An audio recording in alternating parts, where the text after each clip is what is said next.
ప్రేమగల తండ్రి, కృపగల మా దేవ, మీరు మాకు దయచేసిన ధన్యకరమైన ఈ సమయాన్ని బట్టి మీకు కృతజ్ఞతాస్తుతులు.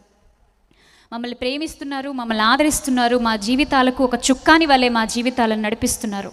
అయ్యా, మా బలహీనతలు మీకు తెలుసు, మా బలం మీకు తెలుసు తండ్రి.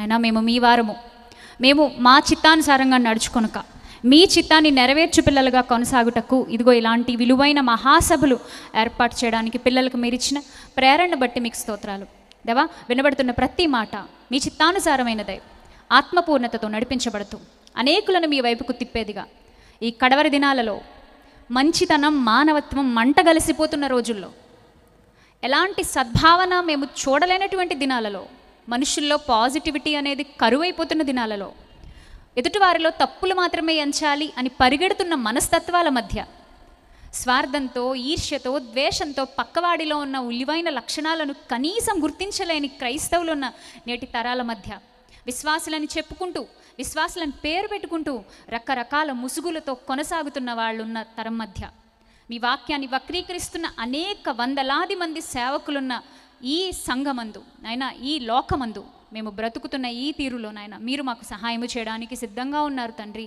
అయ్యా, వినయ భయభక్తులతో మీ ముందు లోబడి మీకు తల వంచి మీరు మాతో మాట్లాడబోయే ప్రతి మాటను స్వీకరించే శక్తి మాకు దయచేయండి తండ్రి. నాకు ఇచ్చిన కొద్ది నిమిషాలలో మీ దీనదాసురాలుగా నేను నిలబడి మాట్లాడబోతూ ఉండగా అయ్యా, మాతో మీరు మాట్లాడండి. మాకు కావాల్సిన విలువైన సంగతులు ఈరోజు ఈ మండపేట పట్టణంలో ఈ శబ్దం ఎంత దూరం అయితే వెళ్తుందో అయ్యా, వెళ్ళినటువంటి ఆ శబ్దాన్ని బట్టి విన్న ప్రతి హృదయము స్పందించునుగాక, విన్న ప్రతి హృదయము మీ ఆలయంగా మారునుగాక. మీ కోరిక, మీ ఆశ నెరవేర్చే పిల్లలుగా మాకు సహాయం చేయండి. మీ కోరికను నెరవేర్చే భక్తులకు అయ్యా మీ సహాయము నిరంతరంగా అందించండి. ఈరోజు నాతో పాటు ప్రార్థనలు ఏకీవించిన ప్రతి ఒక్కరి హృదయ వేదన, హృదయ మన్నన మీ దగ్గరికి చేరుతూ ఉండగా మీరే జవాబు అనుగ్రహించి మీ కృపలో మా అందరినీ ఓదార్చమని, మీ కృపలో మమ్మల్ని నడిపించమని, మీ దీన దాసురాలకి మరొకసారి బలమును, శక్తిని, ఆదరణ దయచేయమని కోరుకుంటూ త్వరలో మా కొరకు రానైనా మా ప్రియ రక్షకుడైన యేసుక్రీస్తు ప్రభువారి పేరట ఈ ప్రార్థన మనవులు అడిగి వేడుకొంచున్నాం మా ప్రియ పరలోకపు తండ్రి. ఆమేన్, ఆమేన్. మరొకసారి మీ అందరికీ నా హృదయపూర్వక నిండు వందనాలు తెలియజేస్తున్నాను. ఇక్కడికి వచ్చి కూర్చుని మీరందరూ యేసుక్రీస్తు అంటే ఇష్టపడేవాళ్ళు, నీతి మార్గాలంటే ఇష్టపడేవాళ్ళు, బైబిల్ని గౌరవిస్తున్న వాళ్ళు, బైబిల్ ఒక పవిత్ర గ్రంథం అని దీనికి ఒక మంచి ప్రియారిటీ ఇస్తున్న వాళ్ళు అని నేను అనుకుంటున్నాను. అవునా? ఎంతమంది ఉన్నారు ఇప్పుడు దాకా నేను చెప్పిన పాయింట్లోకి చేరేవాళ్ళు? 4 పాయింట్లు చెప్పాను, నేను అందులోకి చేరతానండి అనేవాళ్ళు చేరతండి please. Very good, very good, మంచిది. అంటే మీకు ఒక క్లారిటీ ఉంది, మీ గురించి మీకు ఒక క్లారిటీ ఉంది, ఒక అవగాహన ఉంది మీ గురించి మీకు కదా. అయితే మిమ్మల్ని ఈ రాత్రికాల సమయంలో నేను ఒక ప్రశ్న అడగాలనుకుంటున్నాను. అదేంటంటే, దేవా నీకు ఇష్టంగా నన్ను మలచుకో, నీకు ఇష్టమైంది ఏంటి అని మీరు ప్రార్థన చేసి అన్నాళ్ళైంది. ఈ ప్రశ్న ఏమైనా కొంచెం డిఫరెంట్గా ఉందా మీకు? సాధారణంగా కోట్ల మంది క్రైస్తవ ప్రపంచంలో మన సాధారణంగా అడిగేది ఏంటంటే, నాకు అది లేదు ప్రభా, ఇది లేదు ప్రభా, నాకు ఇది కష్టంగా ఉంది ప్రభా, నా వల్ల కావట్లేదు ప్రభా, నాకు బలం సరిపోవట్లేదు ప్రభా అని మనం దేవుని దగ్గర మొరపెట్టుకుంటాం. లేదా ఎవరైనా కొంచెం భక్తులు, కొంచెం ఆత్మీయంగా ఉన్న వాళ్ళు మనకి కనుక ఎదురుపడితే వాళ్ళని మనం ఏ మాత్రం సందేహించకుండా వచ్చేటప్పుడో వెళ్ళేటప్పుడో మొత్తం మీద కలిసినప్పుడు ఏమని అడుగుతామంటే, మా కోసం ప్రార్థన చేయండి మర్చిపోకండి అని చెప్పేసి మన దగ్గర ఉన్నదంతా వాళ్ళకి చెప్తాం. అంటే మనం ఎప్పుడూ కూడా సెల్ఫ్ సెంటర్డ్గా ఉండడానికి ఇష్టపడుతున్నామేమో. దయచేసి ఒకసారి ఆలోచించండి. సెల్ఫ్ సెంటర్డ్, ఒక క్రైస్తవుడి జీవితం సెల్ఫ్ సెంటర్డ్గా ఉండకుండా క్రైస్ట్ సెంటర్డ్గా ఉంటేనే అది ఫలాలను ఇస్తుంది అని చరిత్ర నుంచి భక్తులు చెప్తున్నారు. బైబిల్ కూడా అదే ఘోషిస్తుంది. నువ్వు ఎప్పుడు కూడా నీ మీద ఫోకస్ చేసుకుని ఆలోచించుకుంటున్నావు అంటే నువ్వు సరైన విశ్వాసం ఇంకా కాలేదన్నమాట. క్రీస్తు మీద ఫోకస్ చేసి నీ జీవితాన్ని నడిపించుకుంటుంటే నీ జీవితంలో అద్భుతమైన మార్పులు చూస్తావు, నీ జీవితంలో గొప్ప కార్యాలు నువ్వు చూడగలుగుతావు. అది ఎలాంటి కార్యాలంటే, మొదట లోపల నుంచి స్టార్ట్ అవుతున్న కార్యాలు. కార్యసిద్ధి మనలో కార్యసిద్ధి కలగజేయుచున్న దేవునికి అంటాడు. కార్యసిద్ధి మనలో మొదలవ్వాలట. ఓ మాట చెప్తాను, గుర్తుపెట్టుకోండి. దేవుడి దగ్గర నుంచి కార్యాలు ఆశించే వాళ్ళందరూ, నేను మతాలకు అతీతంగా మాట్లాడుతున్నాను, ఏ మతమైనా కాదు, దేవుడు ఏదో చేస్తే బాగుండు అని ఆలోచించే అల్పజీవులం అండి మనం. దేవుడు నాకు ఏదైనా ఈ విషయంలో చేసి పెడితే బాగుండు, ఆయన్నే కదా నేను అనుకున్నాను, ఆయన్నే కదా నమ్ముకున్నాను అని ఆలోచించే అల్పజీవులం మనం. సో దేవుడు నాకు ఏదైనా చేస్తే బాగుండు అని ఆలోచించే ప్రతి ఒక్కరూ ఆ దేవుని కొరకు నేను ఎలా నిలబడ్డాను అని ప్రశ్నించుకుంటే జీవితం మానవతా విలువలతో పాటు దైవత్వపు విలువలతో అలంకరించబడుతుంది. అందుకే మనకి దేవుడు బైబిల్ని ఇచ్చాడు. 66 పుస్తకాల ఈ గ్రంథం ఈరోజు ప్రపంచంలో ఎన్నో డిబేట్లను నెగ్గుకొని వచ్చేస్తుంది. 66 పుస్తకాల ఈ గ్రంథం ఎంతో మంది నోర్లను మూయించి కూర్చోబెడుతుంది. 66 పుస్తకాల ఈ గ్రంథం ఎన్నో చీకటి చరిత్రలను మన కళ్ళ ముందు పెడుతుంది. 66 పుస్తకాల ఈ గ్రంథం ఎన్నెన్నో భయంకర నీచ నికృష్ట కాలమాన పరిస్థితుల్లో ఒక దివ్యగా వెలుగుగా నిలబడి అనేక మంది మిషనరీస్ ద్వారా కోట్ల మంది జీవితాలలో వెలుగులు నింపింది. అలాంటి దైవ గ్రంథం కలిగినందుకు మనందరం ధన్యులం కాదా? నేను ధన్యురాల్ని, ధన్యుని అన్న వాళ్ళు చేయొద్దండి. Very good. సంతోషంగా ఉన్నారు మీరందరూ. నేను చాలా ధన్యురాలు అనేవాళ్ళు. మీకేం కోట్లు లేవు, లక్షల విలువ చేసే వస్తువులు ఏం లేవు, పెద్ద లోకంలో ఉన్న వాళ్ళకు ఉన్నంత రిప్యుటేషన్, కీర్తి ప్రతిష్టలు ఏం మీకు లేవు. అయినా మీతో పాటు చదువుకున్న వాళ్ళు ఏమో గొప్ప స్థాయిలో ఉన్నారు, మీరు ఇంకా ఎలాగున్నారు. అయినా మీతో పాటు చదువుకున్న అమ్మాయిలకి పెద్ద పెద్ద పెళ్లి సంబంధాలు వచ్చాయి, మీకేమో ఏదో మెకానిక్ చేసుకుని సెటిల్ అయిపోయారు. అయినా నేను ఇప్పుడు మళ్ళీ క్వశ్చన్ అడుగుతున్నా, నేను ధన్యురాల్ని అని అనుకోగలుగుతున్నారా? స్టిల్ ఈ మినిట్ వరకు కూడా అనుకోగలుగుతున్నారా? అనుకోగలిగితే మీరు గొప్ప విశ్వాసులండి. గొప్ప విశ్వాసులకే గొప్ప విషయాలు అర్థమవుతాయండి. గొప్ప విశ్వాసుల్లోనే గొప్ప కార్యాలు జరుగుతాయండి. గొప్ప విశ్వాసులనే దేవుడు గొప్ప కార్యాలకు వాడుకుంటాడండి. అలా వాడుకున్న చరిత్ర బైబిల్ చరిత్ర అండి. ఓకేనా? దేవుడు తన యొక్క రాజ్యాన్ని భూమి మీద స్థాపించాలని ఆశపడి ఎంతో ఇంట్రెస్ట్తో అద్భుతమైన కార్యాలు చేశాడు. అది మనకు బైబిల్ గ్రంథం వర్ణిస్తుంది. నిన్నటి దినాన అన్నయ్య ద్వారా మీరు విన్నారు, దేవుని ఆలయ నిర్మాణము, ఆయన సన్నిధి, ఆయన కొరకు ప్రత్యేకించబడే విధంగా మీరు ఉంటున్నారా అని ఒక క్వశ్చన్ చేసి ఆయన వదిలేశాడు. మిగతా 3 రోజులకి ఆన్సర్ ఇస్తాడు నాకు తెలిసి, అంతే కదా? తప్పకుండా ఆన్సర్ ఇస్తాడు. ఓకే, అయితే ఈరోజు నేను మీకు ఒక అద్భుతమైన విషయాన్ని పంచుకోవాలని ఆశపడుతున్నా. అదేంటంటే, దేవుని సంకల్పం చాలా గొప్పదండి. దేవా, నీ తలంపులు ఆకాశం కంటే ఎత్తైనవి, నా ఊహల కంటే కూడా అవి ఎత్తైనవి. అసలు నేను వాటిని ఊహించి ఆలోచించి ఏమైనా ఒక క్లారిటీ తెచ్చుకుందాం అనుకుంటే నా వల్ల కావట్లేదు ప్రభు అంటాడు. అద్భుతమైన స్కాలర్ అయినటువంటి పౌలు గారే దేవుని బుద్ధి గురించి మాట్లాడాలంటే ఏం చెప్పాడు తెలుసా? ఆహా, దేవుని బుద్ధి జ్ఞాన బాహుళ్యములు ఎంత గంభీరములు, అసలు ఎవరికి అర్థమవుతాయి? అవి అర్థం కావు. అర్థమయ్యే రీతిలో రాయించిన మాటలు అర్థం చేసుకుంటే చాలు. అక్కర్లేని మర్మాల వెనకాల పరిగెత్తి బుర్రపాడు చేసుకోక్కర్లే.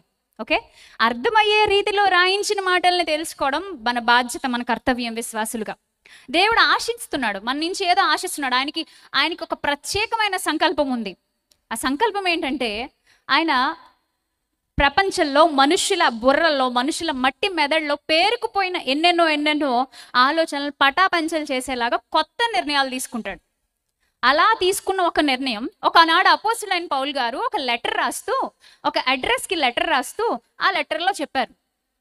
ఓకే, 2 అడ్రస్ ఎవరంటే ఎఫెసియన్స్కు పత్రిక రాశాడు. చూద్దాం, అక్కడ ఒక మాట చూపిస్తాను. అందులో దేవుని యొక్క విశేషమైన అద్భుతమైన ఆయన బుద్ధి జ్ఞాన బాహుళ్యములు ఎంత గంభీర్యములుగా ఉంటాయో చెప్పే ఒక మాట ఉంటుంది అక్కడ. ఎఫెసీ పత్రిక, దయచేసి అందరూ ఎఫెసీ పత్రిక తీయండి. చాలా మంది అనుకుంటారండి బైబిల్ అంటే మత గ్రంథం అని. ఒకవేళ ఇక్కడ దేవుణ్ణి ఎరుగని వారు క్రైస్తవేతరులు ఎవరైనా ఉంటే వారి కోసం నేను చెప్తున్నానండి, బైబిల్ మత గ్రంథం కాదు. బైబిల్ మనిషిలో ఉన్న చీకటిని తరిమి కొట్టే గ్రంథం. బైబిల్ మనిషిలో ఉన్న నీచ నికృష్ట ఆచారాలను, చీకటి కోణాలను పటాపంచలు చేసే గ్రంథం. అదే మన భారతదేశ చరిత్రలో కూడా జరిగింది. ఓకే, ఎఫెసీ పత్రిక 2వ అధ్యాయం. ఎఫెసీ పత్రిక 2వ అధ్యాయం. ఎఫెసీ పత్రిక 2వ అధ్యాయము 20 నుంచి చదువుదామా? 21 చదవండి, అందరూ తీయండి. క్రీస్తు యేసే ముఖ్యమైన మూలరాయ ఉండగా అపోస్తలులు ప్రవక్తలు వేసిన పునాది మీద మీరు కట్టబడి ఉన్నారు. ఆ తర్వాత ప్రతి కట్టడం ఆయనలో చక్కగా అమర్చబడి ప్రభునందు పరిశుద్ధమైన దేవాలయంగా ఉండుటకు ఏమవుతున్నది? వృద్ధి పొందుచున్నది. సరే, ఇక్కడ నేను ఎక్కువ వివరణ ఇవ్వాలనుకోవట్లేదు. ప్రతి కట్టడము, ఈ కట్టడం దగ్గర ఎవరిని పెట్టుకోవచ్చు, దేని పెట్టుకోవచ్చు? ప్రతి కట్టడం అంటే దేని గురించి మాట్లాడుతున్నాడు ఇక్కడ? మన జీవితాలు, ప్రతి ఒక్కరి వ్యక్తిగత జీవితాలు. దేవుడు ప్రారంభం నుంచి సంఘ నిర్మాణాన్ని ఎలా చేశాడు, దేవుడు తన కొరకు ఆలయాన్ని ఎలా కట్టుకున్నాడు. మీరు ప్రారంభం నుంచి ఆలయ చరిత్ర చూస్తే నేను కొంచెం బ్రీఫ్గా ఒకసారి టచ్ చేస్తాను చరిత్రని. ప్రారంభంలో దేవుడి యొక్క మహిమ, దేవుడు ప్రత్యక్షపు గుడారంలో ఉండేది అని మనం విన్నాం. ఆ ప్రత్యక్షపు గుడారానికి చాలా చాలా ఘనత వహించినటువంటి కొంతమంది టెక్నీషియన్స్ని దేవుడు వాడాడు. ఎవరిని పడితే వాళ్ళతో గుడారాలు ఏర్పాటు చేయలేదు. బెసలేల్, అహోలియాబు లాంటి ఉన్నతమైన నిపుణులు, శ్రేష్ఠులైన వాళ్ళని, పరిశుద్ధాత్మ చేత నడిపించబడే వాళ్ళని దేవుడు ఆనాడు వాడుకున్నాడు. ఆనాడు ప్రత్యక్షపు గుడార నిర్మాణాన్ని పూర్తి చేశాడు. అక్కడతో ఆగిపోయిందా? లేదు. ఆ తర్వాత సొలొమోను దేవాలయం, ఆ తర్వాత అది కాస్త కోల్చబడింది. ఆ తర్వాత ప్రజలందరూ చాలా యాతన పడి దేవుని అనుమతితోటే, ఆయన సహాయంతో మళ్ళీ నిర్మించుకున్నారు. అయితే వీళ్ళందరి కన్నులకు ఆశ్చర్యమయ్యే రీతిగా యేసుక్రీస్తు ప్రభువారు రావడం, ఆ రోజు ఆయన పబ్లిక్ స్టేట్మెంట్ ఇచ్చారు. ఈ దేవాలయాన్ని 3 రోజుల్లో పడగొట్టలేపుతా. పబ్లిక్ స్టేట్మెంట్, చిన్న విషయం కాదు. అప్పుడు వీళ్ళందరూ అనుకున్నారట, మహా తెలివైన వాళ్ళు, అసలు ఈ దేవాలయాన్ని కట్టడానికి మన వాళ్ళు చాలా కష్టపడ్డారే, ఏంటి 3 దినాలలో పడగొట్టేసి మళ్ళీ తిరిగి లేపేస్తానంటున్నాడు. అంటే అక్కడున్న ఒక దైవ మర్మం, ఒక గొప్ప మర్మం, అద్భుతమైన మర్మం హెబ్రీ పత్రిక వెళ్ళేసరికి మనకి ఇంకా క్లియర్గా అర్థమవుతుంది. నీవు నీ చిత్తాన్ని నెరవేర్చడానికి ఈరోజు నేను వచ్చాను ఈ భూమి మీదకి. గ్రంథపు చుట్టలో రాయబడినట్లుగా నీవు నన్ను భూలోకానికి పంపించావు దేవా. అయితే నీ యొక్క చిత్తము ఈ మంటి ఘటనలో నెరవేరుస్తున్నావు. నాకొక శరీరాన్ని అమర్చావు. దేవుని ప్లాన్ అండి. మీరు గమనించండి, చరిత్రలో మీరు చూస్తే అలా చాలా క్లియర్గా నెరవేరుతూ వచ్చింది. దేవుని ప్లాన్ అమలవ్వడానికి దేవుడు ఒక్కొక్క చోట ఒక్కొక్కరిని వాడుకున్నాడు. కొన్ని చోట్ల రాజులను వాడుకున్నాడు, కొన్ని చోట్ల చక్రవర్తులను వాడుకున్నాడు, కొన్ని చోట్ల అన్యులను వాడుకున్నాడు, కొన్ని చోట్ల పాపుల్ని వాడుకున్నాడు, సుంకర్ని వాడుకున్నాడు, కొన్ని చోట్ల అతి సామాన్య ప్రజలను వాడుకున్నాడు. ఎందుకో తెలుసా? ఒక బ్యూటిఫుల్ కొటేషన్, ఒక బ్యూటిఫుల్ విషయాన్ని మీకు చూపిస్తాను. యెషయా గ్రంథం మీరు ప్రార్థన చేసే ప్రతిసారి ఈ విషయాన్ని మీరు ఖచ్చితంగా గుర్తు చేసుకోవాలి. అంత గొప్ప సారం ఉన్న గ్రంథం, అంత మాట ఇది. యెషయా గ్రంథం 11వ అధ్యాయం చూడండి. యెషయా గ్రంథము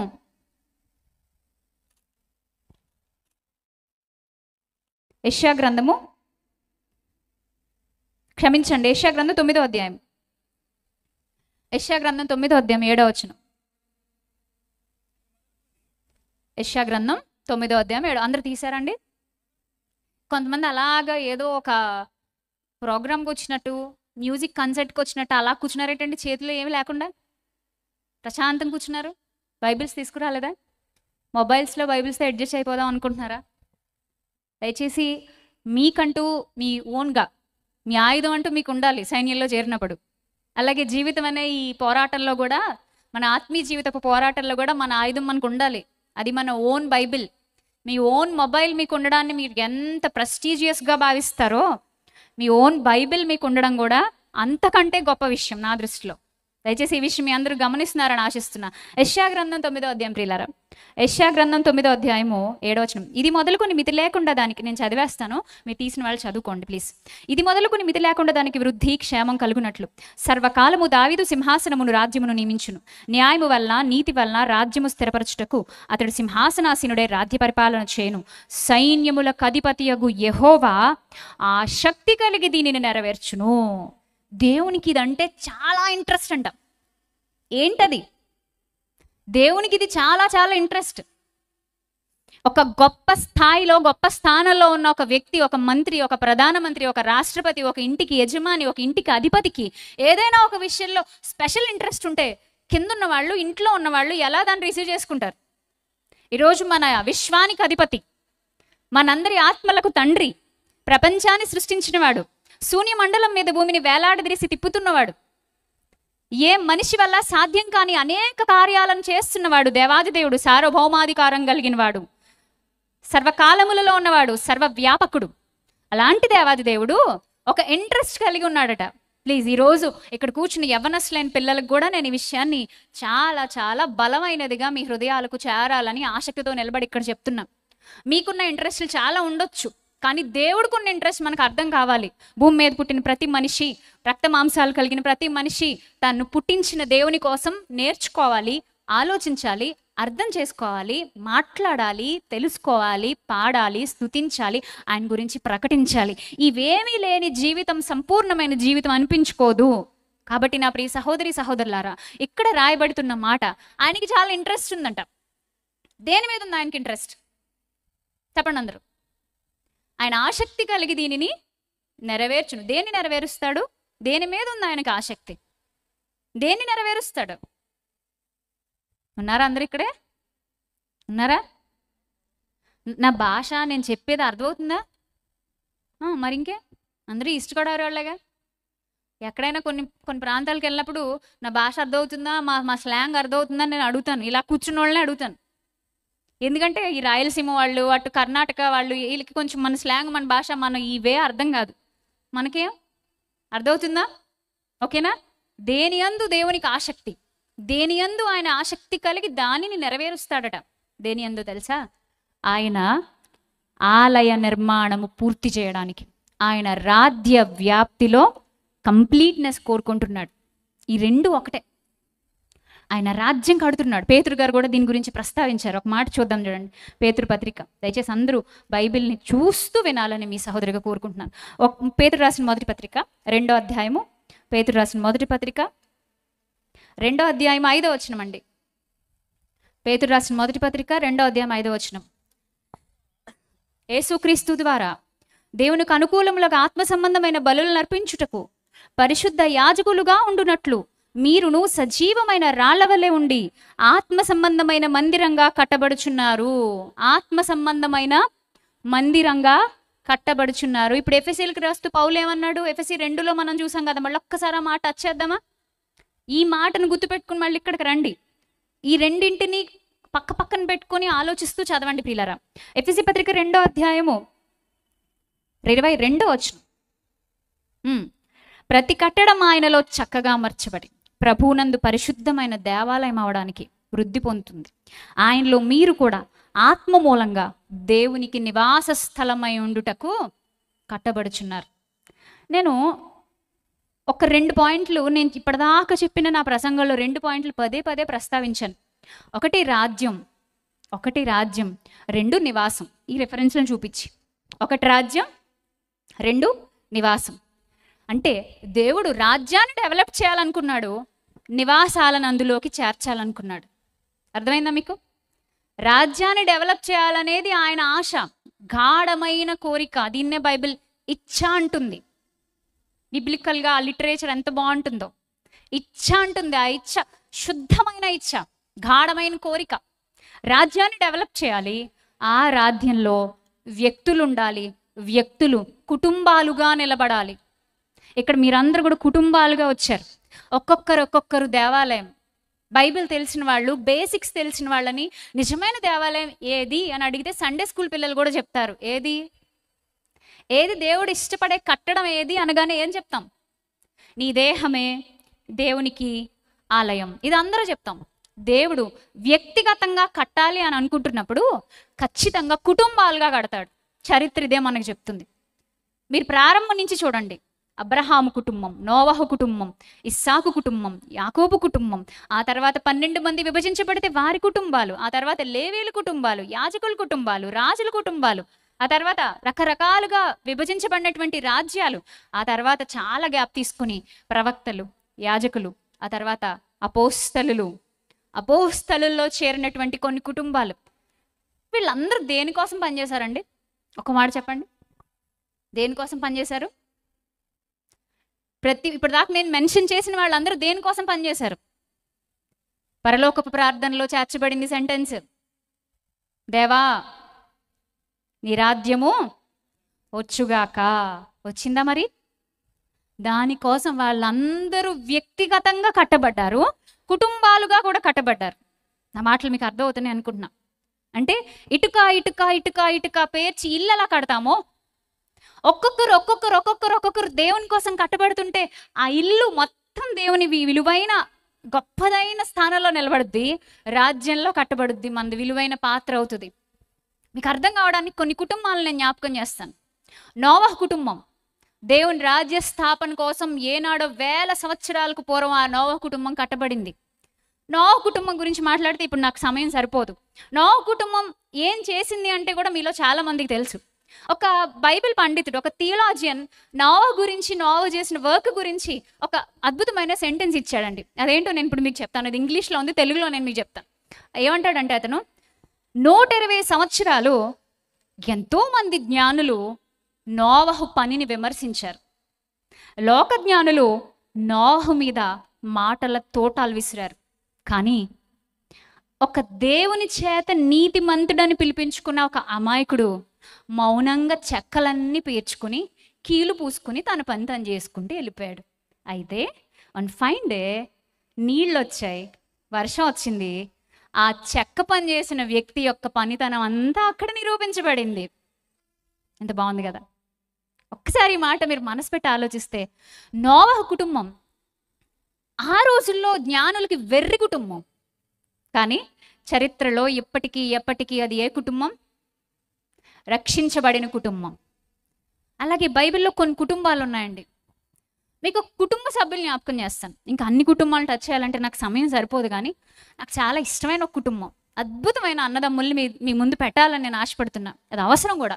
నేటి క్రైస్తవ తరానికి, యవ్వనస్తులకి, యవ్వనస్తురాలకి, స్త్రీలకి, కుటుంబాలకి అది అవసరం కూడా. మీకు ఒక చిన్న ప్రశ్న. ప్రారంభ శతాబ్దంలో బాప్తిస్మం ఇచ్చి యోహాను గారి తర్వాత హతసాక్షిగా మారినటువంటి, సేమ్ అదే వేలో హతసాక్షి అయిపోయిన ఒక వ్యక్తి ఉన్నారు. ఆయన ఎవరో మీకు గుర్తున్నారా? సేమ్ ప్యాటర్న్లో బాప్తిస్మం ఇచ్చి యోహాను తర్వాత స్థానంలో సేమ్ ప్యాటర్న్లో హింసించబడి చనిపోయినట్లుగా ఆయన మాత్రం మనకు అనిపిస్తాడు. Who is that person? గుర్తురాలేదు ఎవరికి? యాకోబుని ఎలా చంపేశారు? తల తెగ నరికి చంపేశారు. యాకోబు ఫ్యామిలీ గురించి ఎప్పుడైనా మీరు ఆలోచించారా ప్రియులారా? యాకోబు ఫ్యామిలీ గురించి ఎప్పుడైనా ఆలోచించారా? యాకోబు ఫ్యామిలీ మెంబర్ ఒక ఆయన ఉన్నాడు. యాకోబుకి ఒక మంచి ఫ్రెండ్, మంచి ఆత్మీయుడు, మంచి విశ్వాసి, మంచి సహకారి, అద్భుతమైన ఆత్మీయుడు. ఇంకా ఆయన ఎవరైనా? యోహాన్. యాకోబు, యోహానులు, వీరి గురించి ఒక అద్భుతమైన మాట మీకు చూపించాలని నేను ఆశపడుతున్నాను. ఎందుకంటే దేవుని చేత నిర్మించబడే ఆలయాలం మనం కదా. మనకంటే ముందు కట్టబడిన కొన్ని మందిరాలు ఎలా కట్టబడ్డాయో మనకు తెలియాలి. ఒక మందిరాన్ని కట్టేటప్పుడు దాంట్లో అన్ని సమమైన వాటినే పెడతాం, సరిపోయే వాటినే పెడతాం. ఇటుకలు పేర్చేటప్పుడు వంకరిటుకలు ఏమైనా వచ్చాయనుకోండి, తాపీ మేస్త్రి ఏం చేస్తాడు? వంకరగా ఉన్న ఇటుకలు ఫాటుమని ఒకటి వేస్తాడు తాపీ తీసుకుని. అది మళ్ళీ సరిగ్గా మొక్క అయిన తర్వాత దాన్ని సరిపోతేనే అక్కడ పెడతాడు, లేదంటే పడేసి మళ్ళీ కొత్త తీసుకుంటాడు కదా. అలాగే మన జీవితాల్లో కూడా దేవుడు చాలా లోటుపాట్లను కత్తిరిస్తాడు.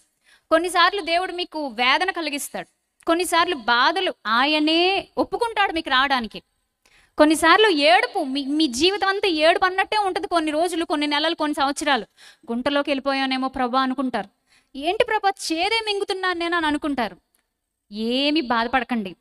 దేవుని పెంపకం ఆశ్చర్యం, దేవుని పెంపకం మహా అద్భుతం.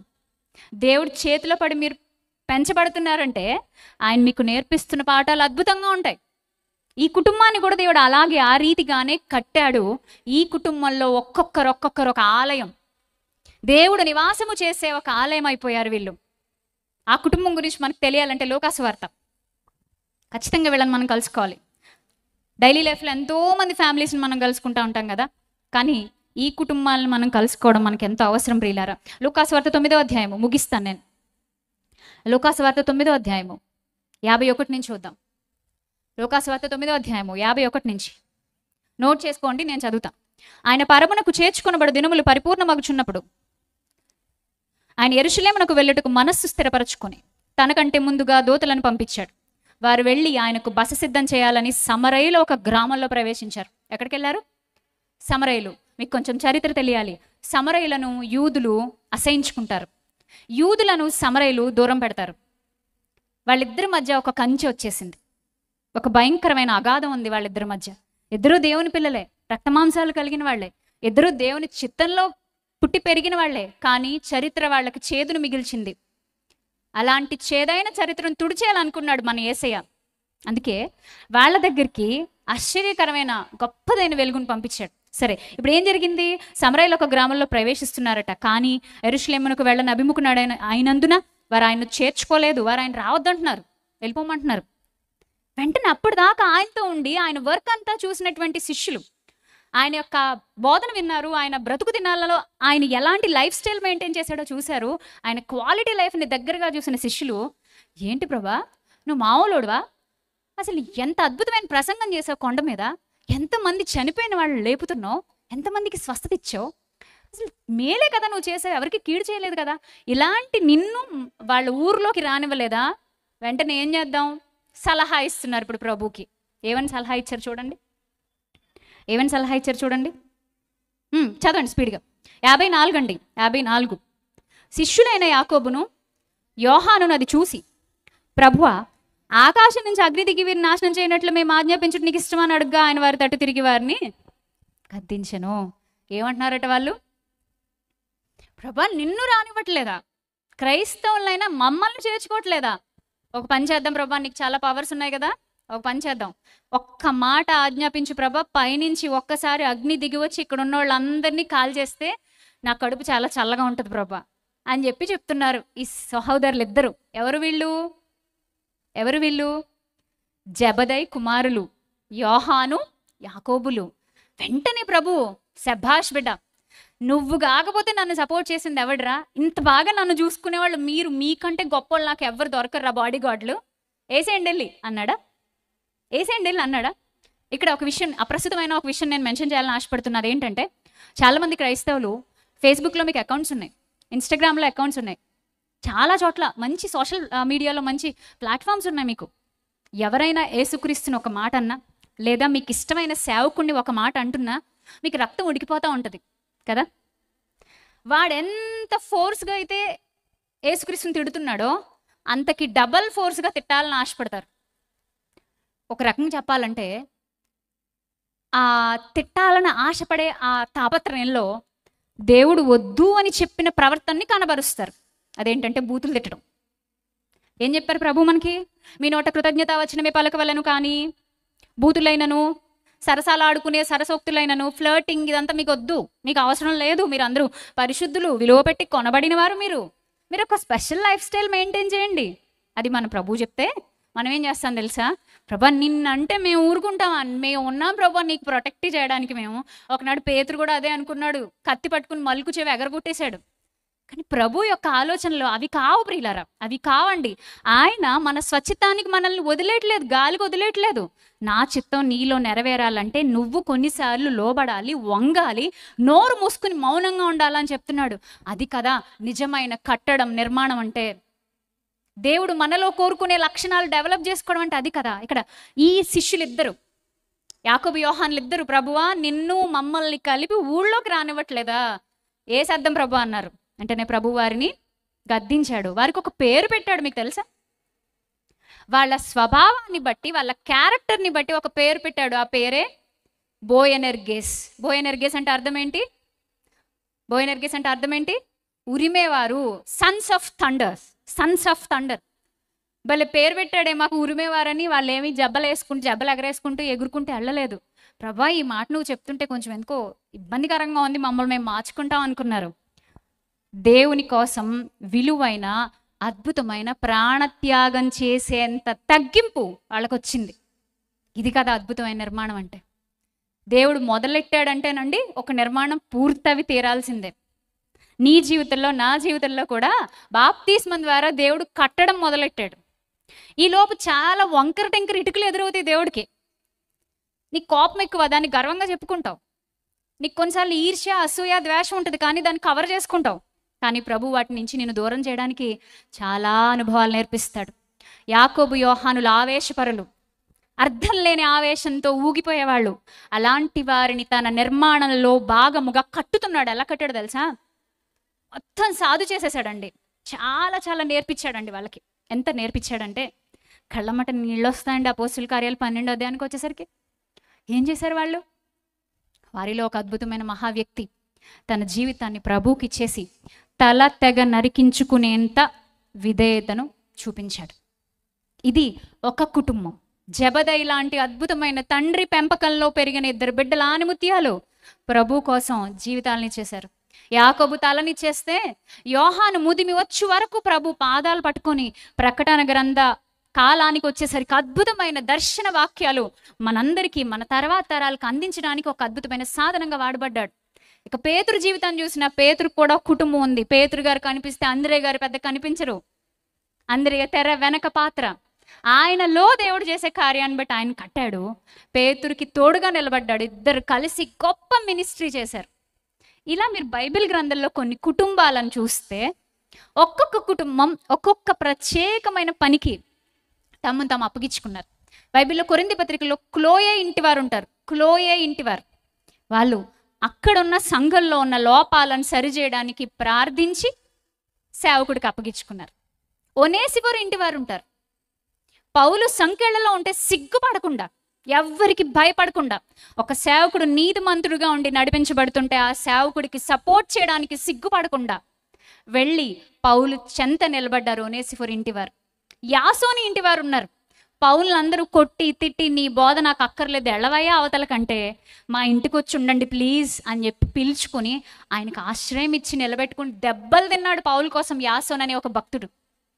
లూదియా ఇంటివారు ఒక అద్భుతమైన చక్కటి వ్యాపారవేత్త. ఆవిడ లోకల్లో కీర్తి ప్రతిష్టలకు ఏమీ లోటు లేదు, కానీ రక్షణ ఒక్కటే లోటుగా ఉంది నా ఇంటికని ఆలోచించింది.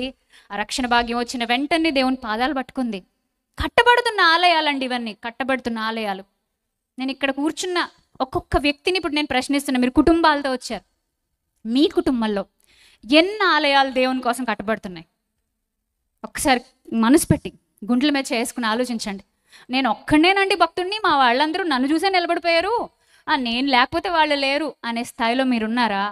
అప్పుడు మీరు సెల్ఫ్ సెంటర్డ్ చేస్తున్నట్టే భక్తి. క్రైస్ట్ సెంటర్డ్ భక్తి చేసినప్పుడే మీ కుటుంబాలు ప్రభువుకి ఇష్టమైన ఆలయాలుగా కట్టబడతాయి. అలాంటి ఆలయాలు ఎన్నో గొప్ప నిర్మాణాలు చేస్తాయి ఈ ప్రపంచంలో. ఎంతో భక్తులు గొప్పవారైన మిషనరీస్ కుటుంబాలు అదే చేశారు. మన భారతదేశానికి దేవదాసి వ్యవస్థ నుంచి సతీ సహగమన నిర్మూలన వరకు, బాల్య వివాహాల నుంచి నీచమైన నికృష్టమైన దారుణమైన ఆచారాలు పటాపంచలు చేయడానికి కష్టపడిన ప్రతి మిషనరీ వారి కుటుంబాలను సైతం ప్రభు పనిలో పెట్టడానికి ఇష్టపడ్డారు. ఈరోజు సేవకులు ఇక్కడ నిలబడి మాట్లాడుతున్నారంటే, ఇప్పుడు నేనైనా మరెవరైనా నా వెనక కుటుంబం లేకపోతే ఇక్కడ నేను నిలబడి మాట్లాడి ఉండేదాన్ని కాదు. మీరు కూడా ఇక్కడ నిలబడ్డారంటే మీ కుటుంబం మీకు గొప్ప సపోర్ట్. అందుకే నేను అంటున్నా, ప్రతి కుటుంబము ఏ తండ్రిని బట్టి కుటుంబం అని పిలువబడుతుందో ఆ కుటుంబం అంతా దేవుని కోసం కట్టబడాలి. చివరిగా ఒక మాట చూద్దాం. హెబ్రీ పత్రిక 3వ అధ్యాయము. ఈ మాటలో నువ్వు నేను వస్తున్నామో లేదో, మన ఫ్యామిలీస్ ఇక్కడ నిలబడతాయా లేదో కొట్టుకెళ్ళిపోతాయా ప్రశ్నించుకుందాం. హెబ్రీ పత్రిక 3వ అధ్యాయము. హెబ్రీ పత్రిక 3వ అధ్యాయము 6వ వచనము. హెబ్రీ పత్రిక 3వ అధ్యాయం 6వ వచనం. అయితే క్రీస్తు కుమారుడై ఉండి ఆయన ఇంటి మీద నమ్మకంగా ఉన్నాడంట. ఆయన ఇంటి మీద నమ్మకంగా ఉన్నాడు, అందుకే మనం ఆయన అడుగుజాడలు ఎందుకు నడుచుకొనవలెనని మనకు మాదిరి ఉంచిపోతున్నాడు. మనం కూడా కట్టబడాలి, ఆయనలాగా కట్టబడాలి. ఒక స్ట్రాంగ్గా ఉండే కదల్చబడని బండ మీద కట్టబడినటువంటి బలమైన ఇంటి వల్లే నువ్వు నేను కట్టబడాలి. పాపానికి దూరంగా, ఈర్ష్య ద్వేషాలకు దూరంగా, లోకంలో మనుషులిచ్చే పొగడతలకి మెప్పులకి కీర్తి ప్రతిష్టలకి దూరంగా, దేవుని యొక్క సహవాసమునకు మాత్రం దగ్గరగా, పరిశుద్ధాత్మలో ఆనందించేయడానికి దగ్గరగా మనం కట్టబడాలి. అది మనకు నేర్పించాడు మన ప్రభు. తర్వాత క్రీస్తు కుమారుడైండి ఇంటి మీద నమ్మకంగా ఉన్నాడు. ధైర్యమును నిరీక్షణ వలన ఉత్సాహమును తుదమట్టుకు స్థిరముగా చేపట్టిన ఎడల మనమే ఆయన ఇల్లు. ఊరికే అవ్వం మనం ఇల్లు. దేవుడి ఇల్లు కదండి, నేను దేవుడి ఇల్లు కదని అనుకోకండి. అందరూ దేవుని ఇల్లులు కాదు. దెయ్యం ఇల్లులు కూడా ఉన్నాయి ఇక్కడ. కొంతమంది దెయ్యం ఇల్లులు కూడా వచ్చి కుర్చీలో కూర్చుని వాక్యం వింటున్నారేమో, ఎవరికి తెలుసు? దేవుని ఇల్లు ఎవరవుతారు? నిరీక్షణ, ఉత్సాహము, ప్రభువు వలన ఉత్సాహము, నిరీక్షణ వలన వచ్చే ఉత్సాహమును నీవు తుదమట్టుకు కొనసాగించిన ఎడల నీవే దేవుని ఇల్లు. నీ ఇల్లు ఎలా కట్టబడుతుందని పెద్దగా బెంగ పెట్టుకోకు. నా ఇల్లు ఎలా పూర్తవుతుంది ప్రభా, నా సంఘ నిర్మాణం ఎలా పూర్తవుతుంది ప్రభా అని చింతించకు.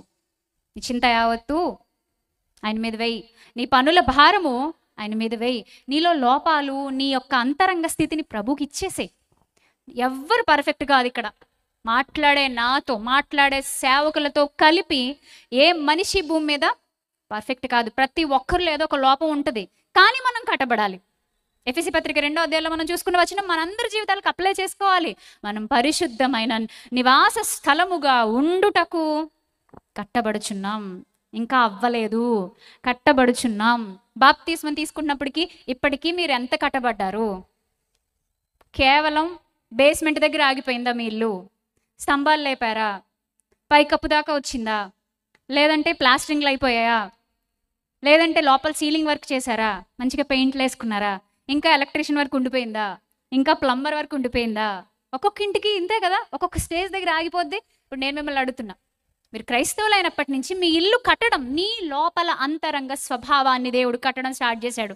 దాన్ని బ్యూటిఫుల్గా క్రిస్టియానిటీలో ఉన్న బ్యూటీని బట్టి ఎంత బాగా వర్ణించవచ్చు అంటే ద గ్రేట్ ట్రాన్స్ఫర్మేషన్, రూపాంతర అనుభవం.